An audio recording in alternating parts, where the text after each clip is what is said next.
Alright guys, Supreme Kami here, so back at it again talking about the 72 hours long banner, but this time around we're not specifically talking about the banner. We are gonna dive in to see what part you guys should be exchanging for. So kind of keep that in mind, we are very recent as far as what unit is available to exchange for, so I didn't really mind dipping into like even the unicorn luminous crystal body because there's definitely some pretty nifty part that I feel like I do want to kind of cover within this video as well, and kind of keep that in mind. They actually did open up the other one as far as what you can exchange for, so now you are pretty much double what you would have normally had when you summoned, I think yesterday. So I think yesterday when I recorded the video I only showed 13 tickets, but now I have up to 26. Even for me, I have not sit down to see what I really need yet, because I do want to make this video first, just telling you guys what you guys should go for, and then after that I can kind of sit down, or I don't know how I want to do this as far as what I want to do. Maybe I'll stream it, I don't know, but I'll probably decide later. But in terms of this video, I made more or less like a comprehensive list of what you guys should be exchanging for. So there's going to be 4 different builds that we will be covering, going from their respective attribute as well. So we have the EX skill cooldown reduction type build, so that's 1. The offensive melee build, that's 2. Offensive shooting based build, that's 3. And then last but not least, just a little bit of a cherry on top, the tank build, or your enemy power reduced by X amount percentage. So that's going to be the 4 different types of build that we will be covering as far as parts that you guys may want to dip your toes into and stuff. So let's actually get started. Before starting that, as far as first things first, if you guys are planning to kind of get any part even before watching this one, I will highly suggest you guys to go over to your box and then filter out by alteration tools and see what kind of alteration tools you guys have currently possesses, because I would rather have you guys kind of get parts that you guys can alterate on the spots rather than pick parts that are meta but you don't have the L badges for. So I think that's the smartest move. Pick parts that you can alterate rather than a part you cannot alterate. So because you can definitely use them better, right? You can definitely have more usage to them. Since I do have majority of them, so I can like pretty much pick anything I want in a way, but I know that that's not for everyone, so do be careful as far as what you guys are picking out. So after we kind of cover that, let's actually get started with the first category, EXQ cooldown reduction type build. So what I have as far as you guys are seeing on the screen, we have speed attribute, P attribute, and then T attribute for EXQ cooldown reduction type parts. And then I also broke it down a little bit further into melee build, shooting based build, because obviously the vortex may or may not be geared towards a melee build or shooting based build. So this is what we have. So you guys can definitely see that from head to the shield, there's so many areas where they do not overlap compared to like shooting based, or excuse me, speed attribute, P attribute, and attack attribute. So these are some I think that are really good. I think I'll definitely say tech attribute lacks in some department, but they have some of the stronger dual portrait that has EXQ cooldown, so that's actually really good. So the one that I put like an asterisk on top of them, that means they are both the portrait or EXQ cooldown. So those are something you can kind of look into as well. But this is pretty much what I have, so I think they're actually quite good. It's not bad. I think the crossbow side for the melee build for speed attribute is actually really strong. And then aerials actually came up to a few different spots. Aerials I think is actually quite a funny one, just because aerials I feel like it can fit into both build no problem, just depending on how you're working with it. So that's pretty good. As far as, let's say, squad, EXQ cooldown, speed attribute was not that common, like compared to like P attribute, for example. We had a lot, right? P attribute we definitely had a little bit more. I think Lupus and then the new Gundam FF definitely covered that area, so that was good. So if you guys are planning to make like a squad support that gives like EXQ cooldown, I think going for a P attribute is actually a little bit better. Both legs, we have the Wing Zero Peacecraft Endless War version for melee, and then we have the the Wing Zero Endless War version. That one is going to be covered in shooting based builds. And then last but not least, range weapon, the Penelope actually is the squad support. I almost overlooked that one because I was searching up to see which one has it, and came to find out that Penelope has it. And then as for the melee, we have the Austria Type F2, so that one came in clutch as well. But coming down to the T attribute, we have, some pretty strong candidate. Obviously, Strike Freedom is going to be working for both areas, so for melee and shots, no problem, that's pretty good. Destiny and then the Hanyu both actually has double, right? So 20% for Destiny and then 28% for Hanyu, so that is actually really, really strong. Unfortunately, for the back part and melee part, it's not gonna work too well for shooting based build, so that's why I'm not recommending that. You can actually still use it because it's only EXQ cooldown, so your shooting based build still works. It's just that tag wise maybe a little bit wonky, so that's pretty much what I have. And then last but not least, we have the Strike Noir being rapid shorting, so that's pretty much going to be covering all the EXQ cooldown. So up next, let's talk about offensive melee builds. Alright, so coming down to your offensive melee build, I actually did make two different builds up here. So these are just only parts that I have listed here as far as the actual core. If you want to go ahead and make it into like a speed attribute, P attribute, or tech attribute, do it at your own discretion as how you want to build upon that. Because you only need 5 of the same typing part to make an attribute. So I'm not going to spend the time to make another list of talking about, oh, this is what you want to pair up with because XYZ. I think that is definitely something you can kind of go off onto as far as what you need. But what I am providing right here is just the basic core of what I think is actually good for a melee build. So that's what we have. As far as what I have over here, we are pretty much going to be consistent of everything. We have all the possible damage trade going on, all the power boosting trade going on, and all the buff trades, and then initial EXQ charge. I do have to kind of let you guys know I am a little bit, as far as what I was looking at, a little bit of a, how would I kind of put it? A little bit restricted in a way, because you guys can see that I do have the B Magnum from the Unicorn Luminous Crystal Body. So that one, what that one tells you, you do have to be running, let's say, Outrider all the time to activate that EXQ or initial charge boosted. So I am definitely kind of guilty on that one because I feel like maybe people want to be running Outrider, but honestly, when I look at the overall roster of like what has a good initial charge boosting, I don't really see that much. So that's why I kind of picked this one, just to kind of be able to match it with what the other part has to do.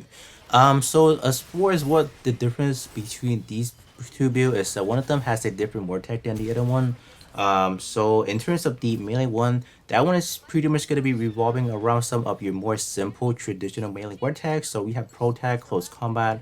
You can either go, let's say, high firepower, or you can either go maybe high mobility, but probably not the suggested one just because of what kind of part I have right here. As far as the other build, instead of running like your traditional close combat and stuff, this one is actually going to be running Transformer because we have few different parts here, especially the portrait that kind of wants it. Like we have the Epian head part that needs it, we have the back part for the Financial Alberta, and then we also do have the shoe parts for the Financial Liberty that needs the Transformer. So I think that build should be quite interesting as well. I have not actually built it. I was just kind of taking a look at the roster. I think this is actually quite a fun build as well. So that's why I want to recommend this one right here. As far as going back to the shoe portion for the melee one, that one is a little bit more contradicting in my opinion because I want to be using a round shield, but at the same time, the Unicorn Luminous Crystal Body offers a little bit more tangibility to your other stuff. So that's why I was like, maybe that one with the squad support might come in clutch, just because I have been pushing the agenda of like, I think squad related portrait is a little bit more future proof than your traditional one, just because you are able to support not only yourself, your allies, and your whatever people you're playing around with. So that's pretty good. But other than that, all the other one, you guys can definitely kind of look it up to see what's going on. I did try my best to kind of mix everything like equally balanced. Like what I mean by that, regular power boosted versus damage trade to be semi, close together as far as the percentage, so you are getting the maximum output possible. So that's why you guys can see that I did include, let's say, the lupus legs here and there for both of them, so I can get that even playing ground. So I think it works out nicely. Keep that in mind. This is definitely subject to change depending on what you have available. So this may or may not be applicable to you depending on what you have. But what I think this is pretty good for a offensive melee type build. So up next, let's talk about the offensive shooting base build. All right, so as far as the offensive shooting base build, I do have two different builds as well. So this one, I'll definitely have to say I may not be the most confident as far as building this one, just because over the course of 2022 to like from January to December, they have released an abundance of so many really good shooting base build parts that I feel like you can pretty much do anything you want and you still have a very good outcome. But as far as what I have listed right here, I think they should be pretty good on paper, right? As far as how you actually want to do your actual building block, that is definitely going to be on your end, because there's pretty much going to be no way for me to see what you guys have, right? So if you want to go for a speed attribute, just get 5 speed attribute parts, lump them together, and you have your attribute activated. But other than that, let's kind of go over to the list of what we have right here. So going to the shooting base one, that one is in terms of the active war tag that I have in mind to be activated. We have Commander, we have Ace Exclusive, and then Transformer. So you guys can see that I do have the Venetia Liberated part going on for the back part, and then the shield. So as far as this build specifically, you do have to be a little bit more attentive to it, just because trying to get Transformer for this build may or may not be really easy or hard depending what you have. So this one probably I wouldn't really recommend it, but I think the actual outcome should be fairly significant in arena specifically, right? So as far as both these build, I did not add in any. I try not to add in a lot of those buff traits just because those buff EXP effects, just because it's not really needed as far as like your arena specifically. I think what I had in mind intentionally is making something for arena. So this is like a fairly decent build for arena, right? So I think that's what I went for here. As far as the shooting base 2, that one is probably going to be a little bit easier to kind of obtain. So this one, what I have in mind is pretty much going to your bare bone commander, ace exclusive. Either go with Gundam type or high firepower depending on what the situation is. I think going for Gundam type may be a little bit better, just because in terms of Camille, the build project pilot, he just works best with let's say Gundam type, so it could be a possibility. But if you guys are using Gram Acres trade, then use high firepower, then it wouldn't really matter all that much. I don't know, but this is what I feel like is good. I don't think there's anything much that I feel like is not that bad, or to kind of talk too much about. This build, like I did with Melee, I did try to go ahead and try to make things that are a little bit more consistent as far as the actual boosting percentage, like for power traits and then damage traits. So I think it worked out nicely in a sense. So this should be good, not too bad. So up next, we can go ahead and just kind of briefly talk about the tank build stuff, just because there's not a whole lot of things that I feel like is too good.